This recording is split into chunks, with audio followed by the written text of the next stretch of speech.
প্রথম জুমার নামাজের খুতবা, জুমার খুতবা বোঝেন তো না? জুমার খুতবা এখন আপনারা যে শুনেন, কখন খুতবা দেয়? জুমার ফরজ নামাজের আগে না পরে? আর ঈদের নামাজের খুতবা দেয় কখন?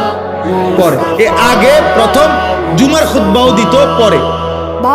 শরীয়তের প্রথম বিধান ছিল জুমার খুতবাও ঈদের নামাজের খুতবার মতো পরে হইতো, আগে নামাজ হইতো। বুঝছেন?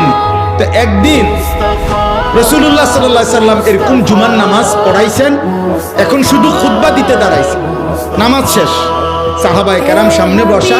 ঠিক এই সময় বাজারের মধ্যে বড় বাঁশি দিয়া ফু দিয়েছে।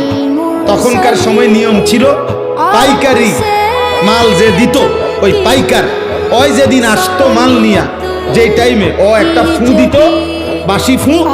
আগের দিন এটা না ফু দিলে এরকম ঘুঙ্গুর বাজারে বুঝাইতো, আমরা ছোটবেলায় বুঝতাম যে আইসক্রিম আইছে, ঠিক না? কত ওষুধের আরে বোতল, সিরাপ, আগে তো সিরাপ বেশি আছিল, আনাম আব্বা আনছে মাত্র, খাইতো ওষুধ, এইডি ফালাই দিয়া ওগুলা দিয়ে আইসক্রিম খাই লাইছি কত আপনার। তাইলে এরকম বুঝতো সবাই, বাচ্চা বুঝতো যে আইসক্রিম ওলা আইছে।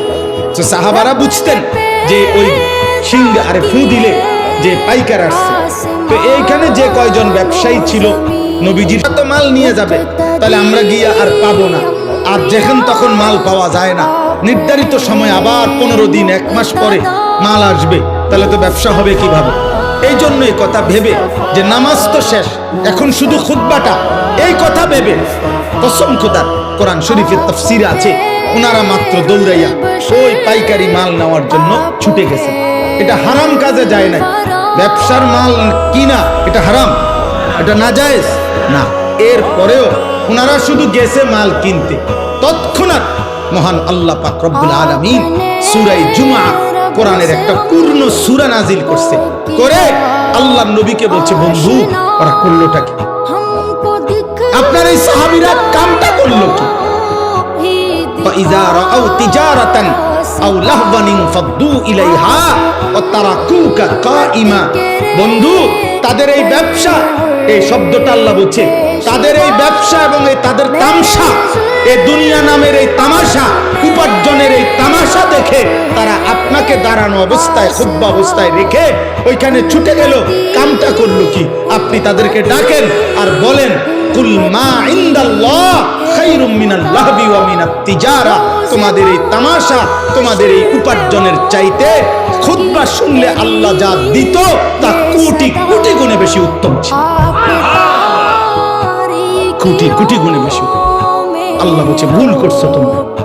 আমার বন্ধু খুতবা দিতে দাঁড়াইছে, কোন সাহসে দুনিয়া উপার্জনের জন্য খুতবা ছেড়ে দিল? আল্লাহ সাহাবায়ে কেরামকে ধমক দিছে, ফিরো এদিকে আসো। নবী সাল্লাল্লাহু আলাইহি সাল্লাম ডাক দিয়েছে, আপনারা বলেন, ইনসাফের সাথে বলেন, দিনের পর দিন মুসলমান ভাই আমার, বন্ধু আমার, সামান্য কুদুর তরকারি বেচেন, সামান্য কুদুর চাইল বেচেন, সামান্য 1 কাপ চা বিক্রি করেন, সামান্য একটা অটো চালান, সামান্য কুদুর দোকানদারি করেন। আপনি এই দোকানদারি কেউ জুহাত করে দিনের পর দিন 1 ওয়াক্ত নামাজও করেন।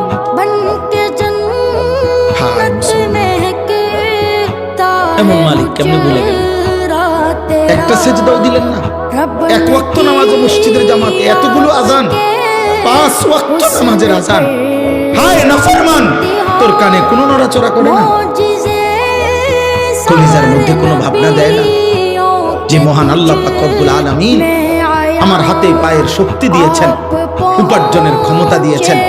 কোরআন শরীফে স্পষ্ট আছে, আল্লাহ তাআলা বলেন, প্রতিটা রাত আমি আল্লাহ ভোর বানাই, আলোকিত করে দেই, দিনটা বানাই আমি আল্লাহ। কেন? ওয়াজআলনান নাহারা মাআশা মাআশা। কসম খোদার, আল্লাহ বলে, বান্দা, প্রত্যেকটা রাত ভেদ করে অন্ধকারের কালো চাদর সরিয়ে আমি আলোকিত একটা দিন এনে দেই তোমার জন্য, মাআশা, উপার্জনের জন্য, রোজগারের জন্য রোজগার। আমার বান্দা কামাই করবে, আমার বান্দা উপার্জন করবে, অন্ধকারে পারবে না। আমি আল্লাহ আলো না দিলে আমার বান্দা উপার্জন করবে কেমনে? মালিক বলে, ফেরেশতা অন্ধকার সরিয়ে দাও, আলোকিত ভোর এনে দাও, আমার বান্দা উপার্জন করতে যাইবে। যে মালিক আলোকিত ভোর দিলেন, আলোকিত দিন দিলেন রোজগারের জন্য, তুমি নাফরমান সেই মালিককে একটা সেজদা দিলা না। আহা মুসলমান